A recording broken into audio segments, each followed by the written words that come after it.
have a very interesting woman next to me who I wanted to introduce, because we've had a couple of conversations which I thought would be quite beneficial for you if you're starting out in business in floristry. So why don't you introduce yourself, my dear?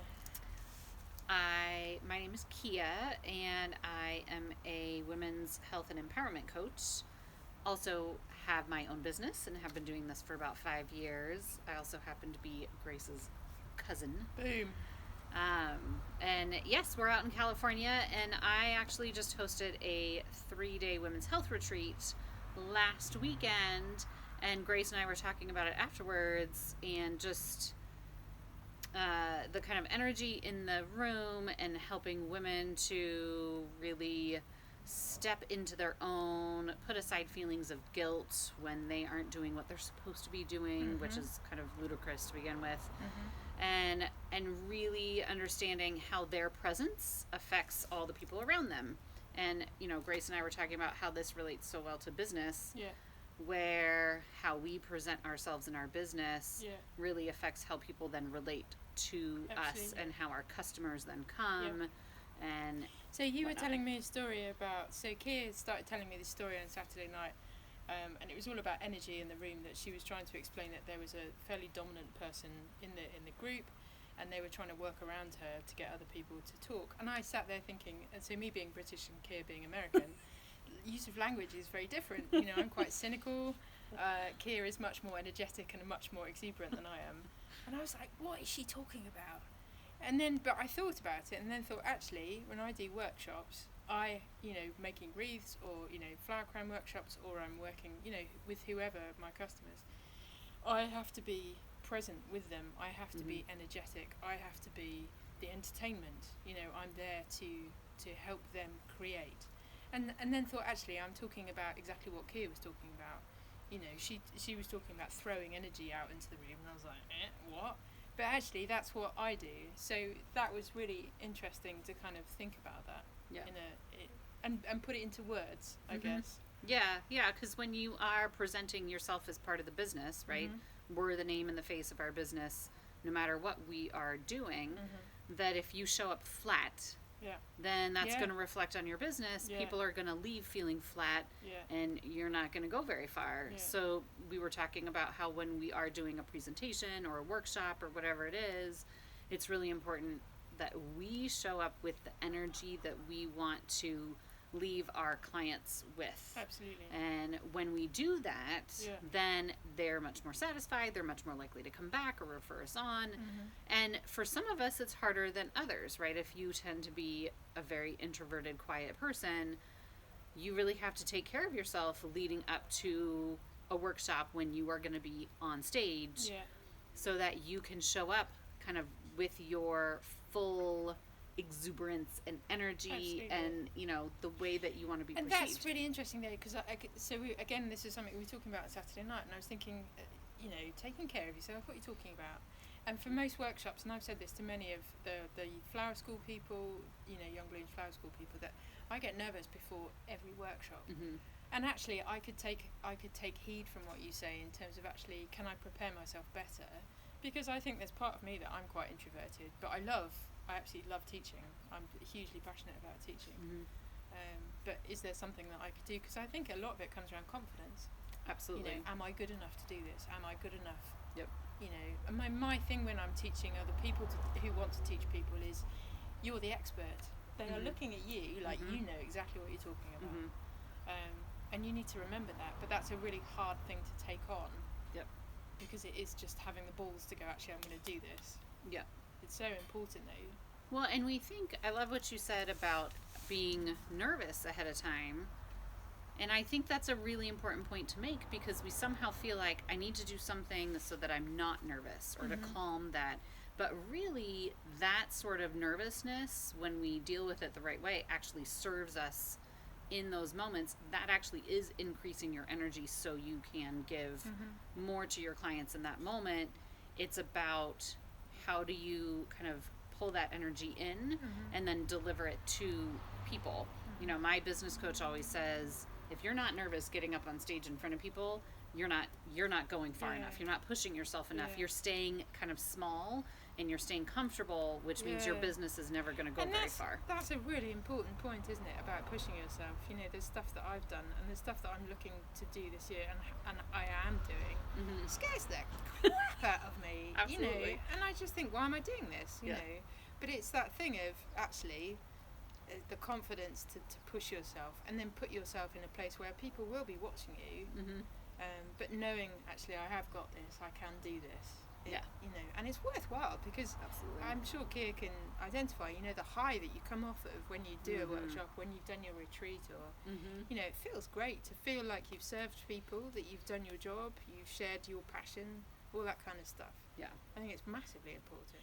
So, one thing that I know a lot of florists in the UK starting out look to do or hope to do is to do workshops. And I still remember the pain of doing the first one that I did. It was terrifying, utterly Yes. terrifying. Is there some practical, you know, if you took it in a more of a, you were coaching a florist or coaching someone in my industry, what would you say to them to kind of prepare, or could you give some practical stuff? Absolutely. So the first thing I would say is, even though you feel like, well, I don't know, this is how I felt, and I think a lot of people feel when they're doing their first workshops, is who am I to stand up in front of you Oh, and say, Yeah. this is what you should do, right? Yeah. And what we have to remember is, even though if we feel intimidated, they know that you're the expert. Yeah. And you know 95% more, right? We hold ourselves to such a high standard, Mm-hmm. thinking, oh, but there's someone else who knows more than I do. Mm-hmm. But we forget that we're actually in the top like 10% in our industry. Mm-hmm. And the people who are coming to our workshops are like at the bottom 10%. So there is a big gap. You know a lot more than they do and have a lot to offer. So that's the first thing to remember. The next thing is, you know, back to what we were talking about before, if it's not making you nervous, you're not pushing yourself enough. Mm-hmm. And I think that's also really important to remember. And the third thing is, leading up to the workshop, to really make sure you are taking care of yourself before you emerge in front of a room of people, whether Mhm. it's one person, 3 people, 10 people, it doesn't matter how many.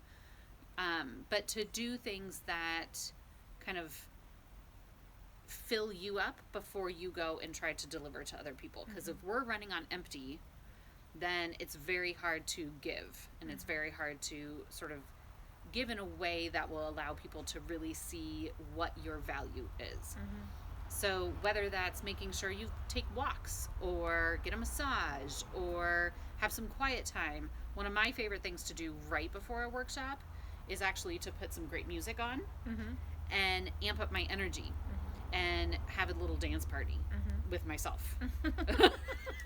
So that's great. It's a really brilliant thing to do. Yeah. Or with anyone else who you're doing the workshop with, but just to really increase your energy. And one of the greatest ways to do that is through music and moving your body. And then when people come in, Yeah. you're sort of like Yeah. this, right? Yeah. Your energy's high, and Yeah. they really feed off of that, and it really leads to a much more fulfilling workshop for everybody, for you So, and for your people. An interesting point though would be, because I think one of my struggles is the negative side of things. Is, have I forgotten something? Yep. Have I got the right number of, you know, pairs of scissors for people? You know, Absolutely. have I got the right time? Because Yeah. I've had the odd occasion where workshops and they're scared that, you know, it's been awful, but either I've got the wrong time or people have turned up early, and it really throws you off. Absolutely. So for, you know, yeah, I do it. I know I do it. Is that I will pace around the place, check my emails 55 times, Mhm. you know, nervously push stuff around the room, and generally just feel quite sort of anxious. Tense. Yeah, tense. Yeah. Yeah. And actually, there's probably some form of checklist that I could put in place that would help me to Yep. go, actually, no, you've done this. Because I think it's really interesting that your thought of who am I Mhm. to tell these people. Because, yeah, who am I? And that was a big thing for me, I think, in weddings, was I would regularly, you know, finish a wedding and then completely destroy it in my head as I was leaving the venue. Like, you didn't do that. The bride will probably hate that. You know, that was awful. Someone will complain about that. And I had to really grasp the concept of, I've got 18 years worth of experience. you know, I've been running my business for 13 years. I know what I'm doing. Mm-hmm. And it was almost like a mantra that Mm-hmm. I had to kind of keep repeating to myself. And that slowly has sort of sunk in. Yeah. But it's, yeah. Well, and I was going to say, so one of my favorite things for me to do is have a sort of checklist, like you were talking about. Like, these are the things I need for the workshop. Yeah. And then depending on how, you know, if it's just a 2-hour workshop, the day before it happens, I'll go through my checklist, make sure everything's checked off, and then I don't look at it again before the workshop. Yeah. Because then I start getting into my head and ruminating on everything that could possibly go wrong, and that's not how I want to show up. When I did this 3-day retreat last weekend, I actually stopped a couple days before, and I scheduled a chiropractor appointment and a massage, and I went for runs, and, you know, those just to kind of clear out my head. So when I showed up for 3 days, I showed up fresh, and not feeling bogged down by the details. Because really, when it comes down to it, nothing ever pulls out perfectly. You know, there's always some hiccup along the way. Sure. And we get nervous about those, but when we own the hiccup, when we joke about it, you know, I mean, I was doing the retreat, and I had all of these papers, you know, we had a flip chart, and I'd write, and then they were sticky ones, so then you can stick them on the wall. And just little things like, we opened a door, the breeze came in and blew all the papers away, you know, so I'm in the middle of a sentence as this happens, and I'm like, and then the papers blow off the wall, right? And everybody laughs, and you know, you move on, and it's not a big deal.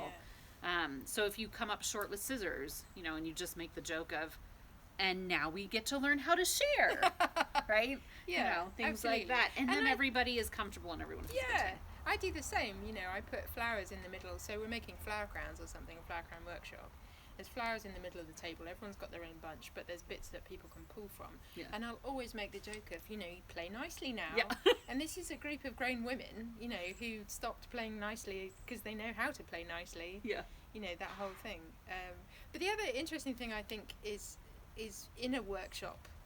So if we're thinking specifically about workshops, you have a group of people who are in a workshop. You're very much, for me, the first thing I normally do, almost subconsciously, is there's always going to be a dominant person, you know, or there's always going to be the shy person in the corner that doesn't really interact. And if we talk about energy and we talk about the kind of presence that you have within that room, it's like a determined thing in me that goes, I'm going to crack that person. I'm going to make them make a really beautiful thing, or, you know, I'm going to, you know, because there's that people pleasing part in all of us that says, I want to make sure everyone has an amazing time. And how would you go about sort of dealing with that?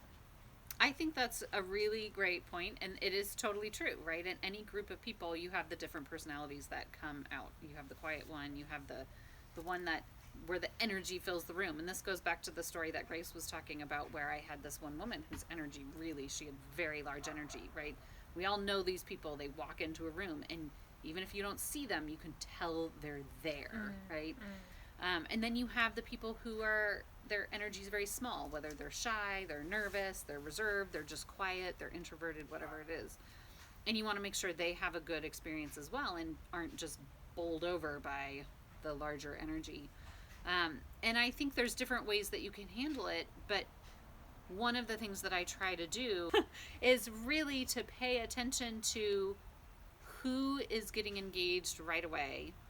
And I don't even have to say anything to the person who is quiet and shy, but if I just lean into them a little bit and make notice of them, you know, then that's something that helps to draw them out.